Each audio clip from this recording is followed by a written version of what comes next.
While playing the game, were you aware you were playing a game? Not really. Not really.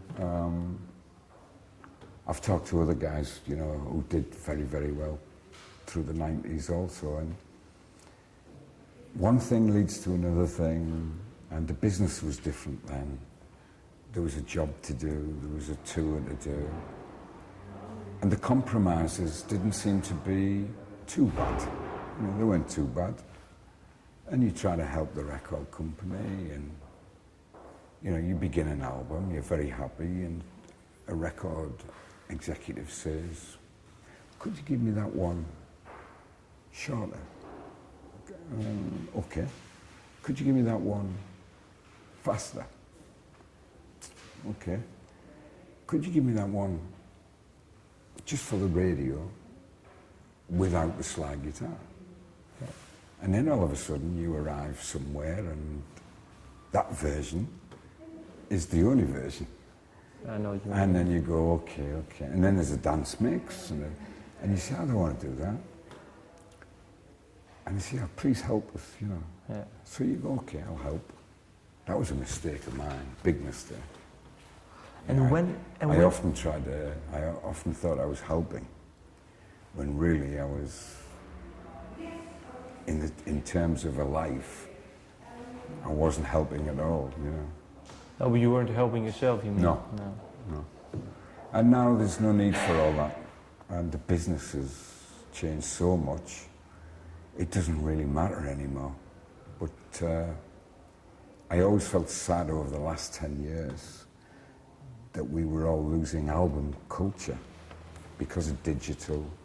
That meant pop people could take our places because the computers did the music. So they didn't need musicians. The computers made the voice in tune, so they didn't need to be good singers. And so then you didn't need a good music executive, because he didn't need to know about music. Yeah, no. And it happened slowly, but I saw it happening. And I saw it happening with my children. And where do they listen to? Sorry? Where do they listen to? To what music? Your children? You have 2 daughters? Now? Yeah, now? Ben Harper, Tupac Shakur. Okay. They love Ben Harper. Ben Harper proves all my theories. Yeah.